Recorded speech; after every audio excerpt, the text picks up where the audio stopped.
ठीक ना। तो अब जो नेक्स्ट चीज हम लोग पढ़ने जा रहे हैं वो है एंगल। ठीक ना। तो देखो आपने फिजिकल क्वांटिटी सुना होगा। तो फिजिकल क्वांटिटी क्या होता है? तो किसी भी क्वांटिटी को अगर आप मेजर कर पाते हो तो वो फिजिकल क्वांटिटी कहलाएगा। जैसे लेंथ, आप कहते हो ना 5 सेंटीमीटर लंबा, 10 सेंटीमीटर लंबा, वो क्या है? लेंथ है। ठीक ना। तो लेंथ क्या है? एक मेजरेबल क्वांटिटी है, तो हम लोग उसको फिजिकल क्वांटिटी कहेंगे। Same goes with the time, density, volume, ये सब क्या है? मेजरेबल क्वांटिटी है। अच्छा, तो आप तो जो भी जानते हो वो सब मेजरेबल क्वांटिटी है? नहीं, ऐसा नहीं है। आप बहुत सारे ऐसा क्वांटिटी जानते हो जिसको हम लोग मेजर नहीं कर सकते हैं। जैसे क्या है? तो गुस्सा, फियर, एंगर, ये सब कुछ ऐसा चीज है जिसको आप मेजर नहीं कर सकते हो, बस फील किया जा सकता है।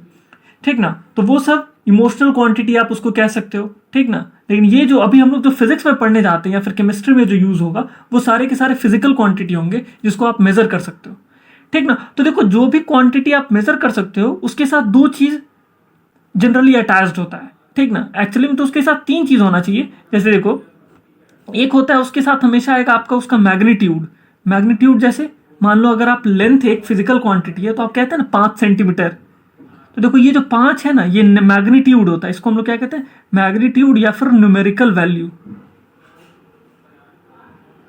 ठीक ना। तो मैग्नीट्यूड, उसके साथ आता है यूनिट।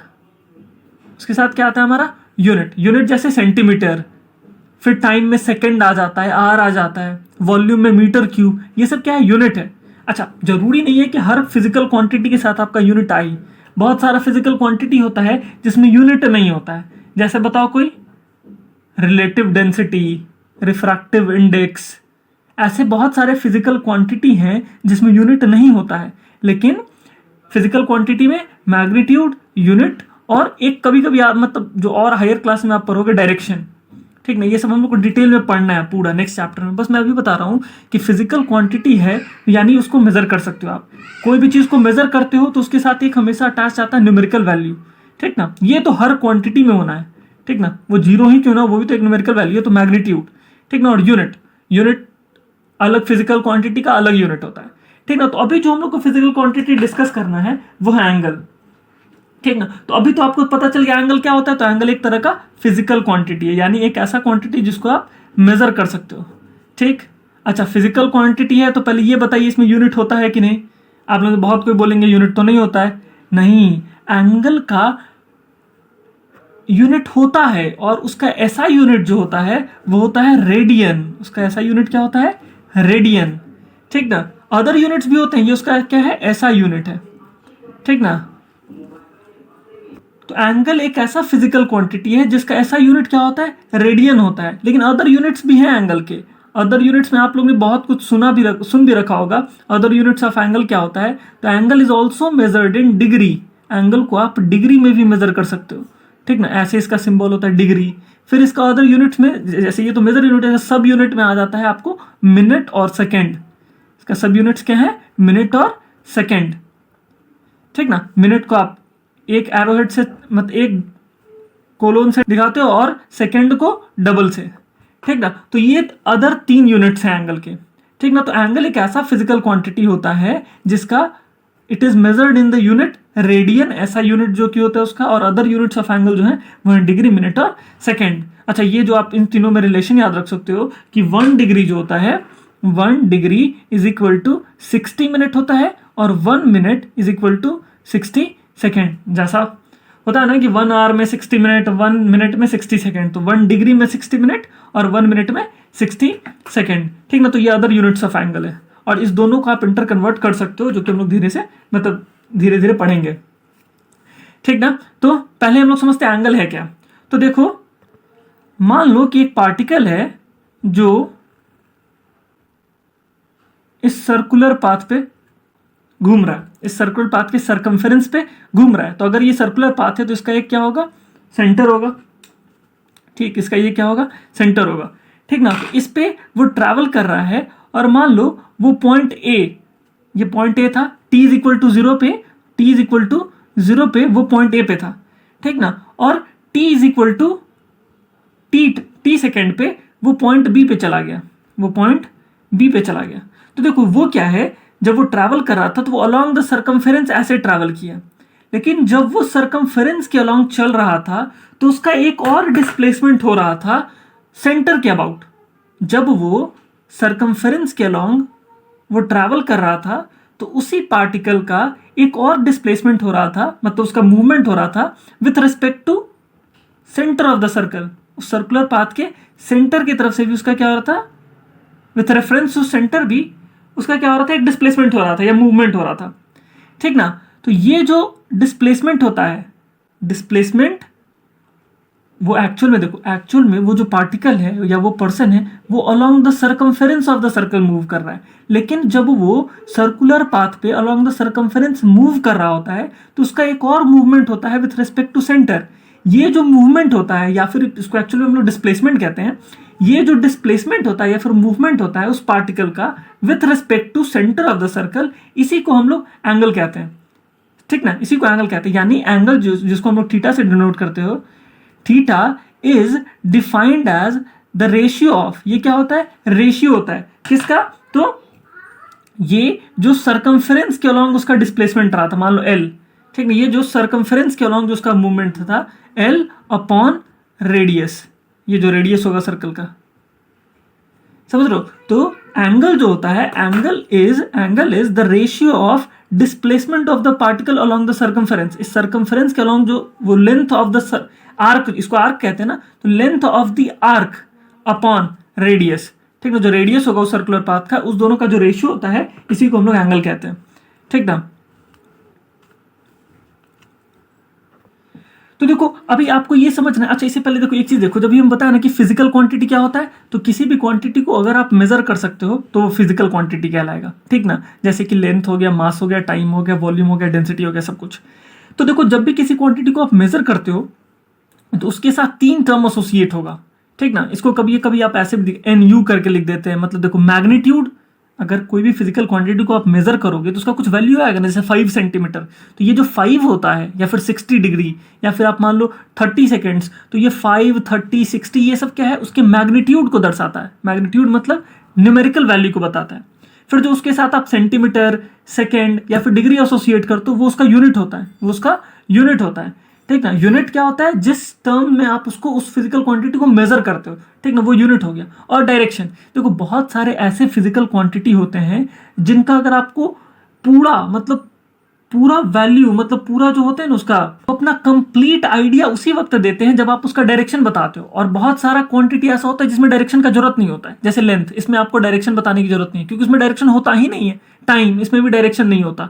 तो ऐसा क्वांटिटी जिसमें डायरेक्शन होता है उसको हम लोग कहते हैं स्केलर क्वांटिटी, और ऐसा फिजिकल क्वांटिटी जिसमें डायरेक्शन, ऐसा गलती हो गया, ऐसा फिजिकल क्वांटिटी जिसमें डायरेक्शन नहीं होता है, ठीक है, उसमें डायरेक्शन चाहिए ही नहीं, जैसे लेंथ में, मास में, टाइम में। तो ऐसे फिजिकल क्वांटिटी को हम लोग स्केलर क्वांटिटी कहते हैं, मतलब डायरेक्शन नहीं होता, उसमें डायरेक्शन नहीं होता है, नो डायरेक्शन।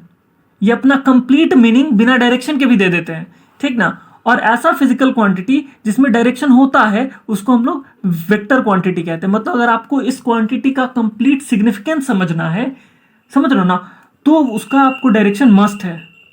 डायरेक्शन क्या होता है, मस्ट होता है। तो ऐसे फिजिकल क्वांटिटी को आप क्या कहते हो, वेक्टर क्वांटिटी, ठीक ना। तो एंगल भी क्या है, हमारा एक फिजिकल क्वांटिटी है। फिजिकल क्वांटिटी है तो इसका कुछ मैग्नीट्यूड होगा, यूनिट होगा। तो एंगल को मेजर करने के लिए जो ऐसा यूनिट होता है वो होता है रेडियन, लेकिन अदर यूनिट्स में भी आप एंगल को मेजर कर सकते हो, जैसे डिग्री होता है, मिनट होता है, सेकंड होता है, ठीक ना। ये 3 सब यूनिट्स हैं, अदर यूनिट्स है जिसमें आप एंगल को मेजर कर सकते हो। और 1 degree is equal to 60 minute और 1 minute is equal to 60 second होता है। लेकिन अब अगर एंगल को समझना होगा तो एंगल क्या होता है, तो देखो जब भी एक पार्टिकल मान लो एक सर्कुलर पाथ पे मूव कर रहा है, तो सर्कुलर पाथ पे वो अलोंग द सर्कमफेरेंस मूव कर रहा हो, ठीक ना। तो जब वो अलोंग द सर्कमफेरेंस मूव कर रहा होता है तो विथ रिस्पेक्ट टू सेंटर भी उसका एक मूवमेंट होता है, with respect to centre of the circle भी उसका एक मूवमेंट होता है, ठीक ना। ये इसी से एंगल बनता है, ठीक ना, इसी से उसका क्या बनता है, एंगल बनता है। तो एंगल जो होता है it is defined as the ratio of length of the arc, वो जो आर्क सर्कमफेरेंस पे जो चलता है तो वो पार्ट ऑफ द सर्कमफेरेंस को हम लोग आर्क कहते हैं, ठीक ना। तो ये जो लेंथ ऑफ द आर्क होता है upon radius of the circle, इसी को हम लोग एंगल कहते हैं, ठीक ना। और इसी को, इसका जो यूनिट मेजर किया आता है वो रेडियन में मेजर किया आता है। अच्छा चलो ठीक है, रेडियन में मेजर किया आता है। अब देखो एंगल जो होता है, एंगल इज जनरली, अब एक होता है ना कि मान लिया गया, तो एंगल जो होता है ना generally measured in anti clockwise direction, angle is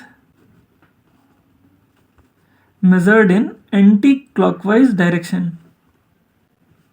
अगर आप angle anti clockwise direction measure करोगे तो उसको हम लोग पॉजिटिव एंगल मानते हैं। जैसे मान लो, अगर आप थोड़ा सा बहुत आइडिया होगा ये आपको एक्स वाई जेड एक्सिस का, तो जैसे मान लो ये आपका वाई एक्सिस है, ये आपका एक्स एक्सिस है, ठीक ना, एक्स वाई, ये नेगेटिव एक्स एक्सिस है, ये नेगेटिव वाई एक्सिस है, ठीक ना, तो एक्स डैश वाई डैश, ठीक ना। तो जैसे जनरली हम लोग ना, अगर आपको कोई कुछ नहीं दिया हो तो angle is always measured with reference to X axis.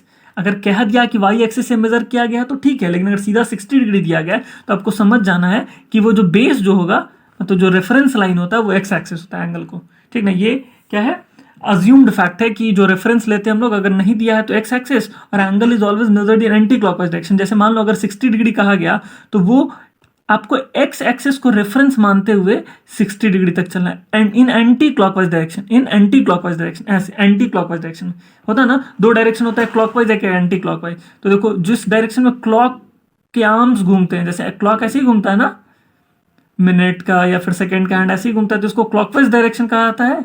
और इसका अपोजिट जो होता है, ऐसे इसका जो अपोजिट होता है ये होता है एंटी क्लॉकवाइज डायरेक्शन। ये क्या होता है, एंटी क्लॉकवाइज डायरेक्शन, ठीक।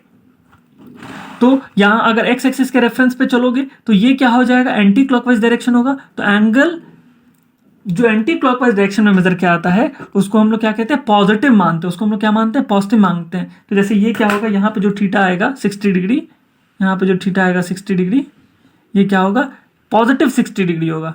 क्यों, क्योंकि angle has been measured in anti clockwise direction. अगर मान लो अगर ऐसे मेजर कर लेते क्लॉकवाइज डायरेक्शन में तो माइनस 60 डिग्री होता, ठीक ना। तो एंगल को हमेशा किस मेजर में याद करना है आपको, एंटी क्लॉकवाइज डायरेक्शन में ही मेजर किया जाता है with respect to X axis, unless mentioned.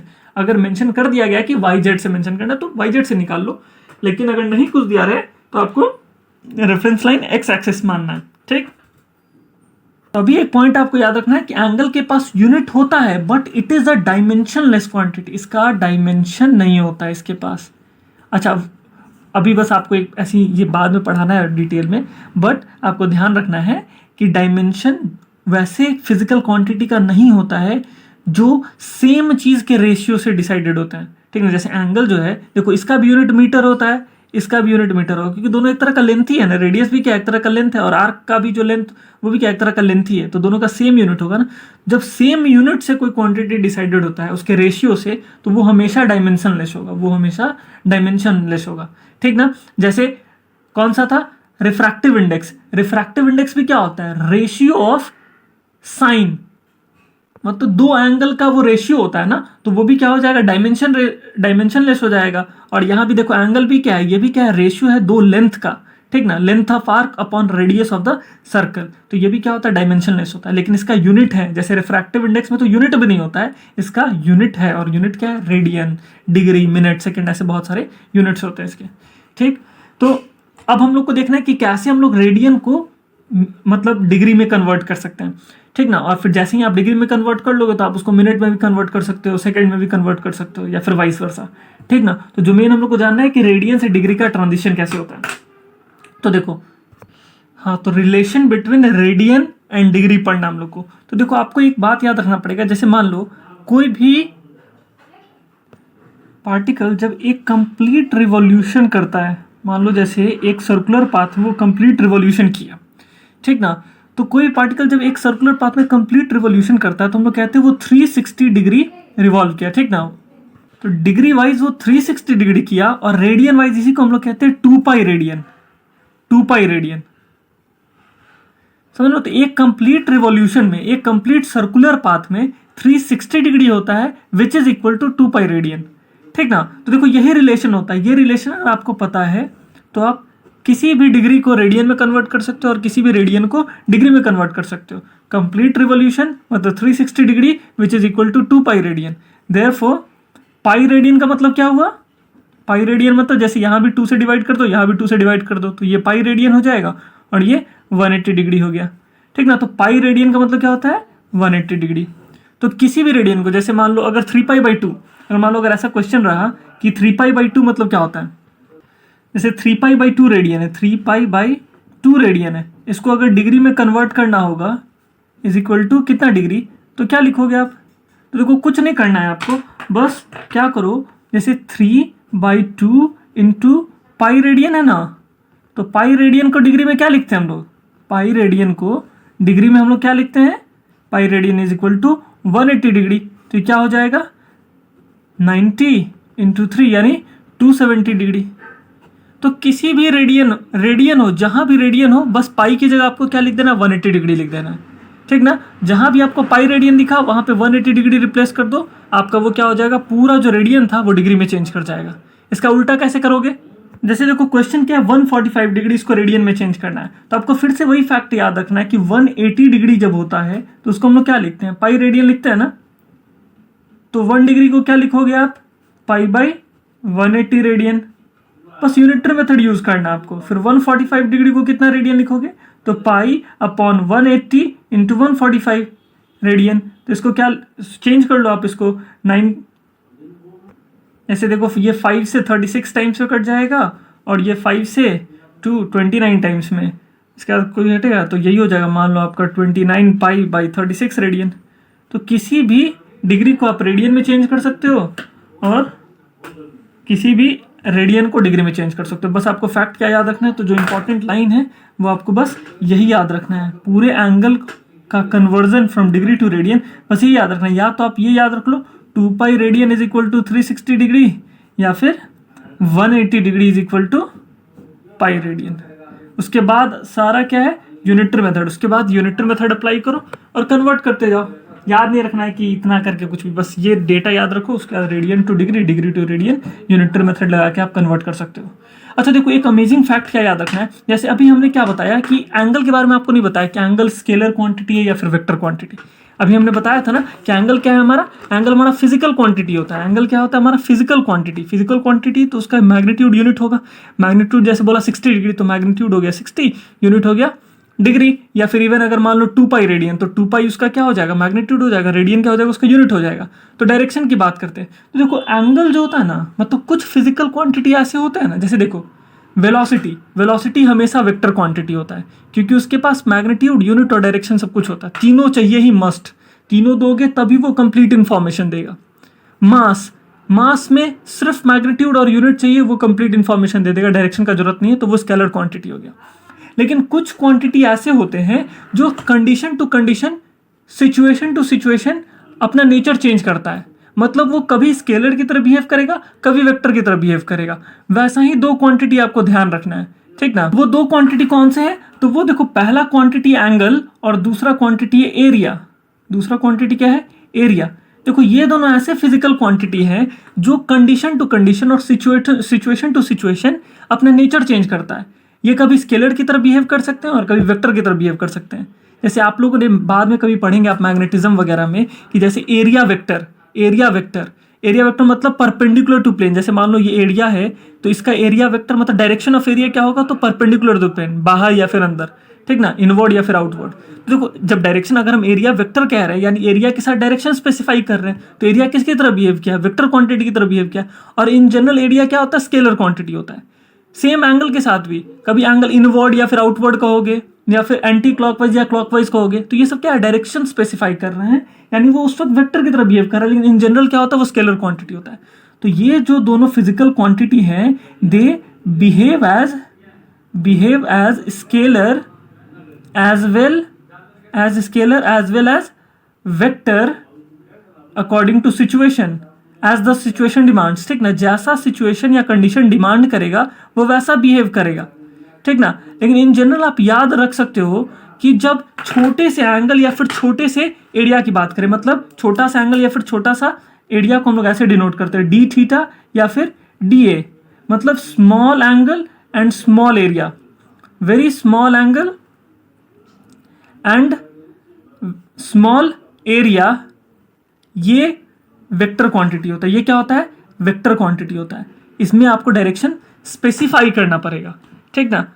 लेकिन अगर एरिया या फिर एंगल बड़ा है तो आप उसको स्केलर क्वांटिटी मानोगे, ठीक है। तो ये बहुत ही इंपॉर्टेंट पॉइंट है, जब आपको बाद में बहुत जगह दिखेगा कि एरिया और एंगल, अभी तो स्केलर हम बता देंगे, लेकिन बाद में आप देखोगे कि इसके साथ डायरेक्शन आ रहा है तो आप कंफ्यूज हो जाओ कि मतलब वो स्केलर है या फिर वेक्टर। तो आपको ध्यान रखना है कि जब छोटा एंगल या फिर छोटे एरिया की बात करते हैं तो उसके साथ हम लोग को डायरेक्शन स्पेसिफाई करना पड़ सकता है और उस वक्त वो वेक्टर क्वांटिटी की तरह बिहेव करेगा, ठीक ना। जब small angle and small area are vector quantity, but in general angle और एरिया क्या होता है, स्केलर क्वांटिटी होता है। इसीलिए हम लोग क्या लिखे हैं, they behave as scalar as well as vector as the situation demands. जैसा सिचुएशन कहेगा वो वैसा बिहेव करेगा, ठीक ना।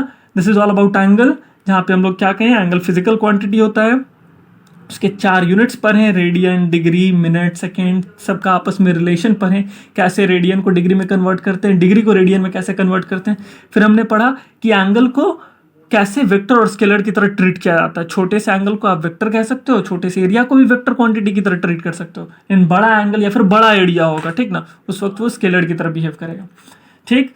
और जो एंगल का बेसिक डेफिनेशन क्या होता है, तो जब भी एक सर्कुलर पाथ में पार्टिकल मूव करता है तो वो विथ रेस्पेक्ट टू ओरिजिन या फिर सेंटर भी उसका एक डिस्प्लेसमेंट होता है, जिसको एंगुलर डिस्प्लेसमेंट कहते हैं, ठीक ना। वो एंगुलर डिस्प्लेसमेंट की वजह से एंगल डेवलप करता है, which is defined as ratio of length of arc and radius of the circle. उस सर्कल का रेडियस और आर्क का जो रेशियो होता है वही हमारा एंगल कहलाता है, ठीक ना।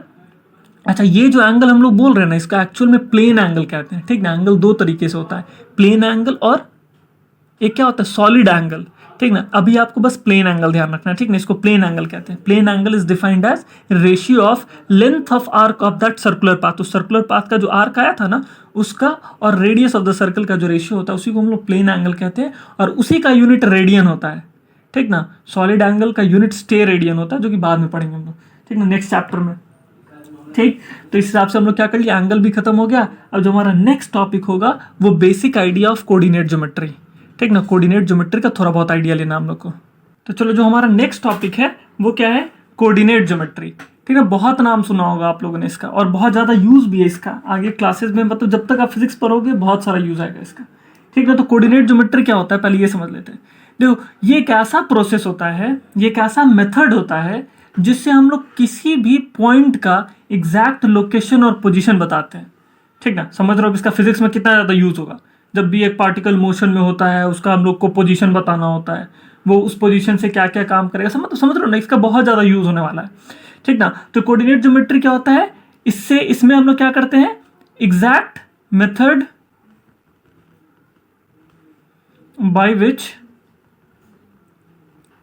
We can locate the exact position of a particle or a point, position of a particle or point, ठीक ना। किसी भी पार्टिकल या फिर पॉइंट का हम लोग क्या करते हैं, एग्जैक्ट लोकेशन, एग्जैक्ट बताने के लिए कोऑर्डिनेट ज्योमेट्री का point in a coordinate plane, in a coordinate plane, ठीक ना। किसी भी कोऑर्डिनेट प्लेन में, किसी भी कोऑर्डिनेट प्लेन में किसी भी पॉइंट का या फिर पार्टिकल का एग्जैक्ट लोकेशन बताने में, स्पेसिफाई करने में कोऑर्डिनेट ज्योमेट्री का बहुत ज्यादा यूज होता है। तो कोऑर्डिनेट प्लेन क्या है हमारा, तो देखो कोऑर्डिनेट प्लेन क्या होता है, पहले ये समझना, सबसे इंपॉर्टेंट चीज कोऑर्डिनेट प्लेन है। कोऑर्डिनेट प्लेन में ही हम लोग कोऑर्डिनेट ज्योमेट्री के इस्तेमाल से किसी पॉइंट का एग्जैक्ट लोकेशन बताते हैं, ठीक ना। तो कोऑर्डिनेट प्लेन क्या होता है हमारा, तो देखो ये क्या होता है ना, अ plane which is formed by the mutual intersection of two axes या फिर straight line, 2 एक्सेस, ये एक एक्सेस, ये दूसरा एक्सेस, 2 एक्सेस के म्यूचुअल और म्यूचुअली परपेंडिकुलर इंटरसेक्शन। ये म्यूचुअली परपेंडिकुलर मतलब ये चारों तरफ से 90 डिग्री का एंगल बना रहा होगा, ठीक ना, दोनों के, और जहां पे इंटरसेक्शन हो रहा होगा ना, वो दोनों का क्या होगा, सेंटर होगा। इसका भी इस लाइन का सेंटर ये है और इस लाइन का सेंटर ये है, इसी को कहते हैं म्यूचुअल इंटरसेक्शन ऑफ 2 एक्सेस। इसको, इन दोनों को क्या कहा जाएगा, देखो ये एक एक्सेस है और ये दूसरा एक्सेस 1 और ये एक्सेस 2, ठीक ना। एक्सेस सिंगुलर होता है, एक्सेस क्या होता है, उसका प्लूरल होता है, ठीक ना। तो ये एक एक्सेस है, ये दूसरा एक्सेस है, 2 एक्सेस के म्यूचुअल परपेंडिकुलर से, मतलब दोनों एक्सेस जब आपस में एक दूसरे पे म्यूचुअली मतलब 90 डिग्री, म्यूचुअल परपेंडिकुलर मतलब 90 डिग्री से दोनों क्या करेगा, एकदम सेंटर में इंटरसेक्ट करने से ये कोऑर्डिनेट प्लेन बनता है, ठीक है। ये क्या है, इसी को कोऑर्डिनेट प्लेन कहते हैं। जनरली ग्राफ पेपर में इसको और अच्छे से समझाया जा सकता है, बट अभी समझ लो आप क्या कि दो एक्सिस के म्यूचुअल परपेंडिकुलर इंटरसेक्शन की वजह से ये कोऑर्डिनेट प्लेन बनता है। अब ये कोऑर्डिनेट प्लेन जब बनता है तो इसमें 4 डब्बे बन जाते हैं। ये देखो, ये एक, ये दूसरा, ये तीसरा, ये चौथा, ठीक ना। इन चारों को हम लोग कहते हैं क्वाड्रेंट्स। इन चारों को क्या कहते हैं? क्वाड्रेंट्स। देखो ये क्या है? पहला बॉक्स, ये दूसरा बॉक्स, ये तीसरा बॉक्स, ये चौथा बॉक्स।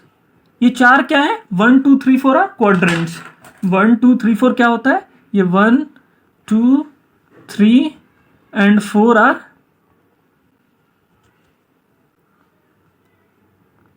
क्वाड्रेंट्स। इन चारों को हम लोग क्वाड्रेंट्स कहते हैं। ये देखो, ये फर्स्ट क्वाड्रेंट, यही फर्स्ट क्वाड्रेंट होगा, ये सेकंड क्वाड्रेंट होगा, ये थर्ड क्वाड्रेंट होगा, ये फोर्थ क्वाड्रेंट होगा। ये दोनों क्या है? कोऑर्डिनेट एक्सेस हैं। ये पूरा कोऑर्डिनेट प्लेन है, ये पूरा कोऑर्डिनेट प्लेन है। ये जो है, ये इसको हम लोग कहते हैं ओरिजिन। ये जो है इसको हम लोग ओरिजिन कहते हैं, ठीक ना। और ओरिजिन इन जनरल क्या होता है? दोनों के 0,0 पे माना जाता है। मतलब जैसे ये एक्स एक्सिस होगा, जैसे इसको आप नंबर लाइन समझ सकते हो। ये एक नंबर लाइन है, ये दूसरा नंबर लाइन है। नंबर लाइन कैसे बनता है? नंबर लाइन कैसे बनता है? तो देखो, नंबर लाइन आप ऐसे ही बनाते थे ना कि एक लाइन बनाते थे, इसके सेंटर पे 0 करते थे और सब पे इक्वल स्पेशन पे नंबर मार्क करते थे, 1 2 3 4। ये एरो बताता था कि ये इन्फिनिटी तक जाएगा। इसका ठीक मिरर इमेज इधर क्या हो जाता था? लेफ्ट हैंड साइड में -1 -2 -3 इक्वल स्पेसिंग की वजह से, ठीक ना। देखो, यही एक एक्सिस है, ये कोऑर्डिनेट एक्सिस है। इसी को ऐसे कर दोगे तो ये दूसरा कोऑर्डिनेट एक्सिस हो जाएगा। इसको हम लोग एक्स एक्सिस कहते हैं।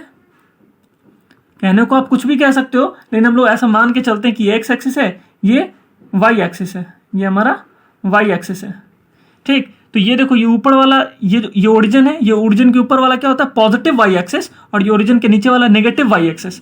ओरिजिन के राइट हैंड साइड में पॉजिटिव एक्स एक्सिस और ओरिजिन के लेफ्ट हैंड साइड में नेगेटिव एक्स एक्सिस, ठीक ना। यानी इसको अगर आप मार्क करोगे तो 1 2 3 4 5, और इधर की तरफ -1 -2 -3 -4। इसके ऊपर चलोगे तो ये +1 +2 +3, इधर चलोगे तो -1 -2 -3। समझ रहे हो ना? तो ये हमारा पूरा कोऑर्डिनेट प्लेन है। कोऑर्डिनेट प्लेन समझ रहे हो ना? Coordinate plane is formed by mutual intersection of 2 coordinate axis. 2 coordinate axis के म्यूचुअल इंटरसेक्शन से, म्यूचुअली परपेंडिकुलर इंटरसेक्शन से ये कोऑर्डिनेट प्लेन बनता है। जब ये बनता है तो ये 4 डब्बा में बन जाता है, जिसको हम हर एक डब्बे को क्वाड्रेंट कहते हैं। ये फर्स्ट क्वाड्रेंट, ये सेकंड क्वाड्रेंट, ये थर्ड क्वाड्रेंट, ये फोर्थ क्वाड्रेंट।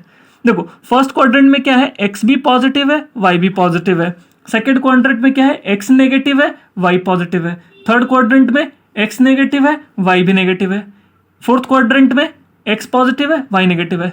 तो देख रहे हो, फर्स्ट और थर्ड ये 2 ऐसे क्वाड्रेंट है जहां पे दोनों सिमिलर साइन वाला। यहां पे देखो, दोनों एक्स और वाई दोनों पॉजिटिव, यहां पे एक्स और वाई दोनों नेगेटिव, और इसमें क्या है? एक पॉजिटिव एक नेगेटिव, एक पॉजिटिव एक नेगेटिव, ठीक है। तो ये हमारा पूरा कोऑर्डिनेट प्लेन है। अच्छा, अब जो हम लोग कोऑर्डिनेट ज्योमेट्री का मेन यूज पढ़ते हैं वो क्या होता है? किसी भी पॉइंट या पार्टिकल का एग्जैक्ट लोकेशन स्पेसिफाई करना, ठीक ना। तो देखो, एग्जैक्ट लोकेशन कैसे स्पेसिफाई करते हैं? जैसे मान लो अगर एक पार्टिकल यहां पे है, अगर एक पार्टिकल यहां पे है, ठीक ना। मान लो ये पार्टिकल ए जो कि यहां पे है, तो अगर आप ऐसे दिखा रहे हो, लेकिन अगर आप इसी को अगर ऐसे लिख देते हो कि दिस पार्टिकल इज एट 3,2 3,2, समझ रहे हो ना? तो हम लोग ये जो 3,2 लिख रहे हैं, पार्टिकल ए की जगह अगर हम लोग 3,2 लिख दें तो इसको हम लोग कहते हैं कोऑर्डिनेट्स ऑफ पॉइंट ए। इस पॉइंट ए का ये एग्जैक्ट लोकेशन है, यानी ये एक्स एक्सिस के अलोंग 3 पे है और वाई एक्सिस के अलोंग वो 2 पे है। इसको आप क्या कहते हो? इसको एक्स कोऑर्डिनेट कहते हो और इसको वाई कोऑर्डिनेट कहते हो। इसको एब्सीसा भी कहते हैं और इसको ऑर्डिनेट भी कहते हैं, ठीक ना। एक्स कोऑर्डिनेट को एब्सीसा भी कहते हैं और इसको ऑर्डिनेट भी कहते हैं। वो नहीं जानना अभी, बस आपको ये समझना है कि यही मतलब होता है कोऑर्डिनेट ज्योमेट्री का, किसी भी पॉइंट का एग्जैक्ट लोकेशन। जैसे अगर आपको कोई कह दिया कि a boy is sitting at -3,2, तो आप समझ जाओगे ना ये कहां बैठा होगा। -3 मतलब एक्स पे वो -3 पे है और वाई पे वो 2 पे है। यानी अगर वो यहां पे देखा जाए तो वो एक्स पे -3 देखो यहां है और वाई पे 2 कहां है? यहां है। यानी वो पार्टिकल कहीं यहां होगा, वो पार्टिकल या फिर वो बॉय कहीं यहाँ होगा, ठीक ना। x पे -3 और y पे 2, x पे -3 और y पे 2, समझ रहे हो। तो जब भी अगर आप कोऑर्डिनेट ज्योमेट्री के थ्रू क्या करते हो, किसी भी पॉइंट का, किसी भी पार्टिकल का एग्जैक्ट लोकेशन आप दिखा सकते हो या फिर बता सकते हो, ठीक ना। तो ये क्या होगा ना, जब काइनेमेटिक्स वगैरह में आप मतलब मोशन पढ़ रहे होगे तो वो आपको किसी पार्टिकल का लोकेशन वगैरह दिया रहेगा, पोजीशन वगैरह दिया रहेगा, तो वो ऐसे ही लिखा रहेगा, वो उसका कोऑर्डिनेट दिया रहेगा, ठीक ना। तो कोऑर्डिनेट से आपको समझना है कि ये एक्स एक्सिस के अलॉन्ग है और ये वाई एक्सिस के अलॉन्ग है। इवन कभी प्लेन की बात करें, देखो ये तो प्लेन की बात करें ना, प्लेन में बस दो ही चीज होता है, या तो एक्स वाई होगा या फिर वाई जेड होगा। देखो प्लेन जो होता है ना वो दो एक्सिस से बनता है, ठीक ना। दो एक्सिस से हमेशा प्लेन बनता है, तीन एक्सिस से स्पेस बनता है। एक्स वाई जेड अगर तीनों आ गया ना, तो एक्स वाई अगर जेड भी रहता, यानी वो पार्टिकल क्या है, प्लेन में नहीं है, वो पार्टिकल स्पेस में है। जैसे अगर ऐसा लिखा रहता कि, तो आपको बस याद रखना है कि दो कोऑर्डिनेट एक्सिस जैसे क्या होता है, एक्स वाई हो, वाई जेड हो या फिर एक्स जेड हो, दो कोऑर्डिनेट एक्सिस से हम लोग एक प्लेन स्पेसिफाई करते हैं, ठीक ना। दो कोऑर्डिनेट एक्सिस से कोऑर्डिनेट प्लेन बनता है, ठीक ना। और तीन कोऑर्डिनेट एक्सिस आ गया, थ्री कोऑर्डिनेट एक्सिस से आप क्या स्पेसिफाई करते हो, एक स्पेस को स्पेसिफाई करते हो, कोऑर्डिनेट स्पेस। जैसे इसमें क्या होगा, इसमें आप या तो एक्स वाई लोगे, दो कोऑर्डिनेट एक्सिस हुआ ना, एक कोऑर्डिनेट एक्सिस एक्स हो गया, दूसरा वाई हो गया, तो इससे एक प्लेन डिस्क्राइब हो। वो कौन सा प्लेन होगा, एक्स वाई प्लेन। ये क्या बना, एक्स वाई प्लेन बना, ठीक ना। दो कोऑर्डिनेट एक्सिस एक्स वाई अगर यूज करते हो तो एक्स वाई प्लेन बना। अगर आप एक्स जेड यूज करते हो, दो कोऑर्डिनेट एक्सिस कौन है, एक एक्स है एक जेड है, तो ये एक्स जेड प्लेन बना। ये क्या बना, एक्स जेड प्लेन बना। और अगर आप वाई जेड यूज करते हो, Y Z coordinate axis use करते हो, तो वो वाई जेड कोऑर्डिनेट प्लेन बन गया, वो वाई जेड कोऑर्डिनेट प्लेन बन गया, ठीक ना। स्पेस की बात करें तो स्पेस में क्या होगा, एक्स वाई जेड तीनों यूज होंगे, तो ये क्या बन गया, एक स्पेस बन गया, ठीक ना। जब तीनों coordinate axis X axis Y axis Z axis तीनों एक्सिस एक साथ आता है, या फिर अगर किसी पॉइंट का लोकेशन अगर ऐसा दिया हो, मतलब अगर ऐसा कहा गया कि कोई पॉइंट जो है वो 2,3,-4 पे है, इसका मतलब वो एक्स एक्सिस के अलॉन्ग 2 पे है, वाई के अलॉन्ग 3 पे है और जेड के अलॉन्ग -3, यानी वो किसी स्पेस में, समझ रहे हो, वो किसी स्पेस में, वो किसी स्पेस का लोकेशन दिखाया जा रहा है आपको।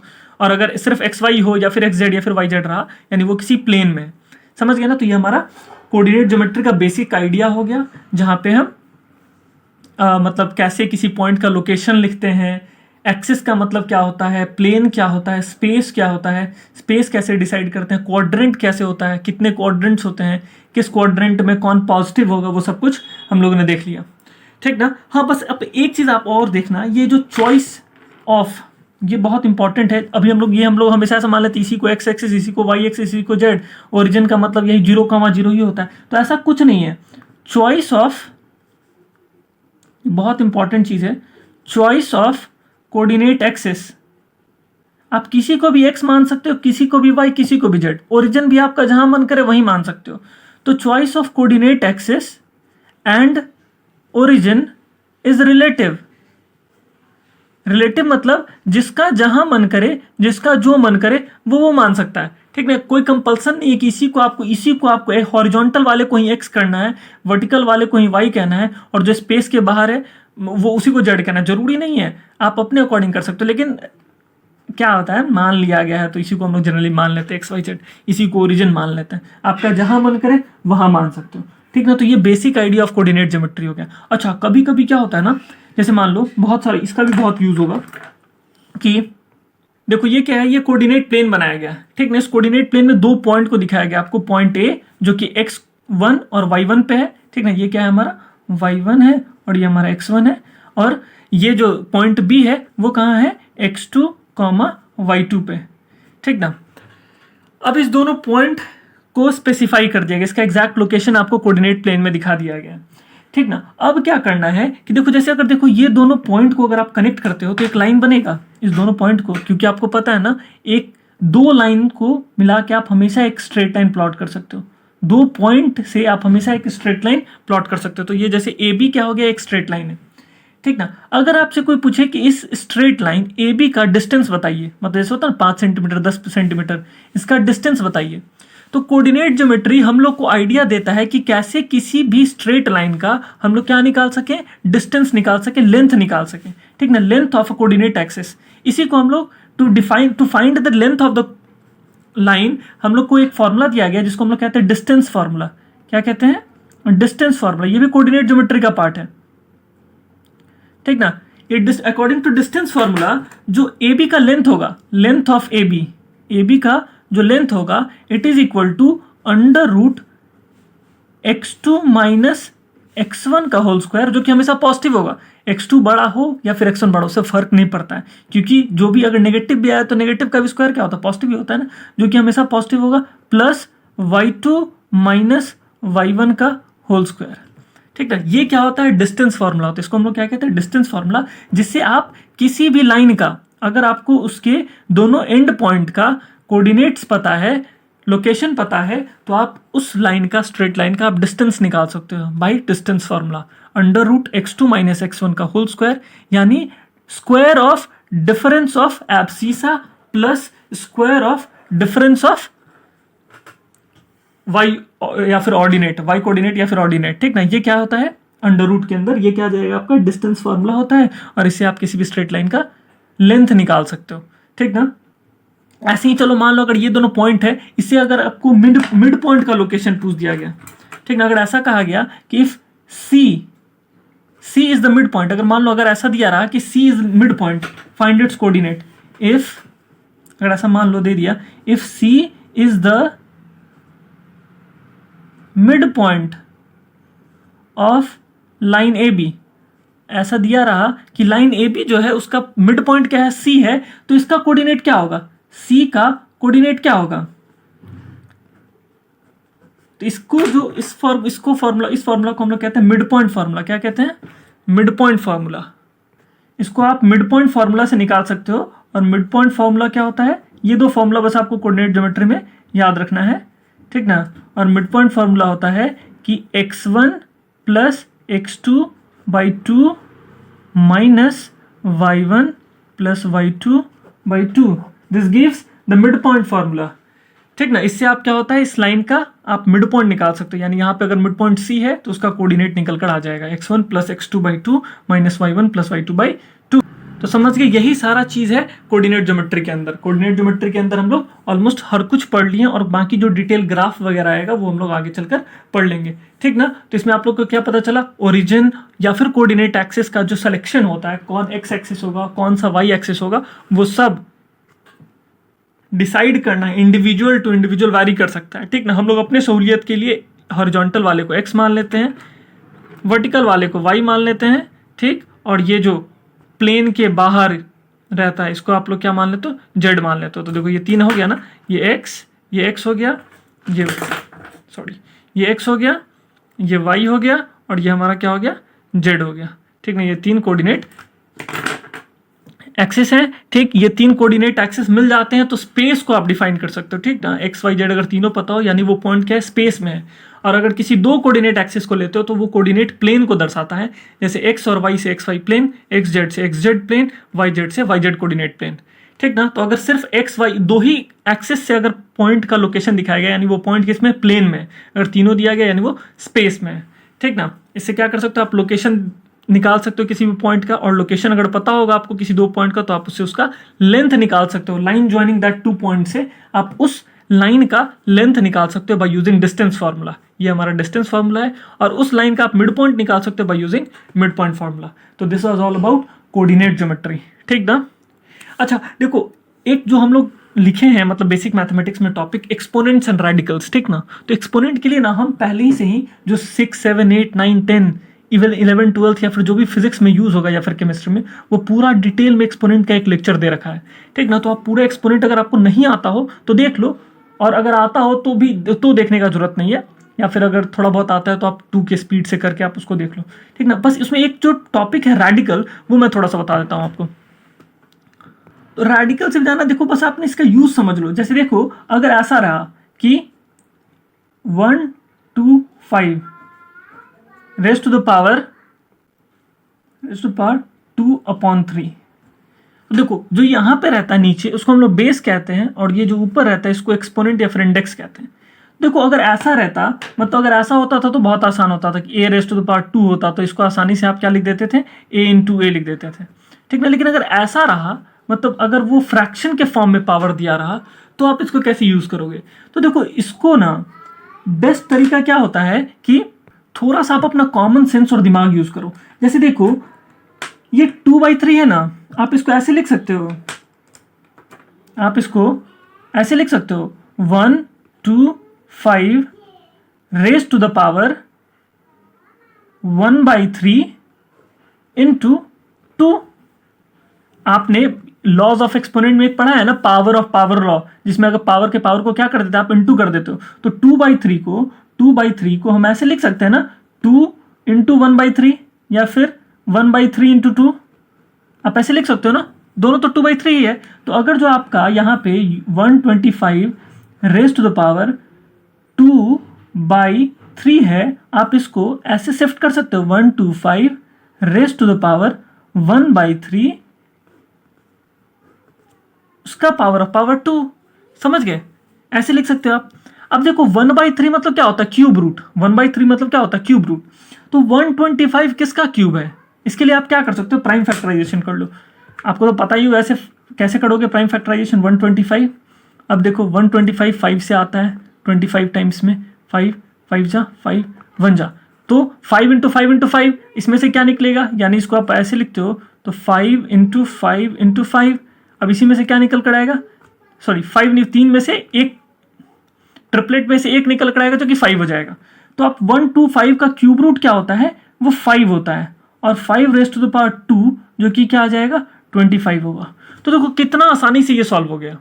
तो बस यहीं पे आपको थोड़ा बहुत यूज करना पड़ेगा, ठीक ना। 125 raise to power 2/3 is equal to 25 आ गया। कैसे, तो पहले हम लोग 1/3 करके इसका क्यूब रूट निकाल लिए, फिर उस क्यूब रूट का क्या कर दिए, स्क्वायर कर दिए, तो 25 आ गया, ठीक ना। इसी को कभी कभी ऐसे लिखा जाता है 125 रेज टू पावर 2/3 को देखोगे आप, कभी कभी ऐसे लिखा रहता है, ठीक ना। ये ऐसे लिखा होगा 125 का होल स्क्वायर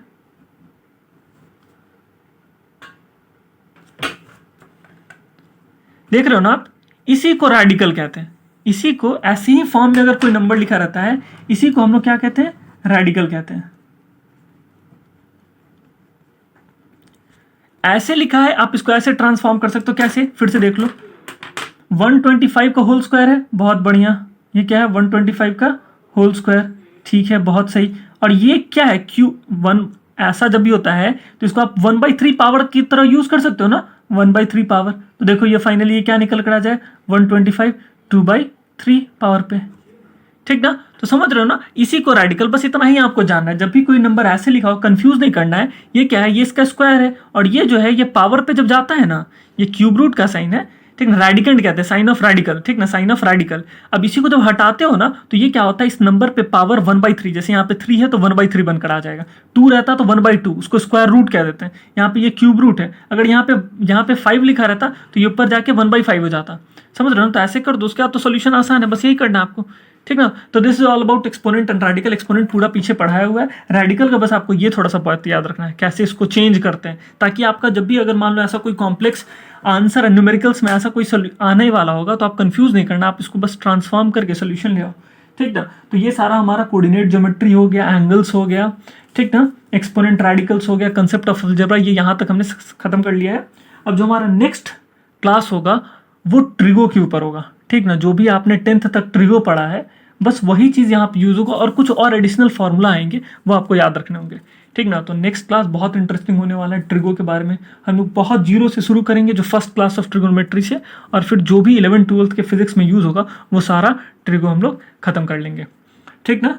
तो कीप फॉलोइंग मी, और ऐसे ही सीक्वेंस में अच्छे से पढ़ते रहो, ठीक। चलो, थैंक यू, बाय।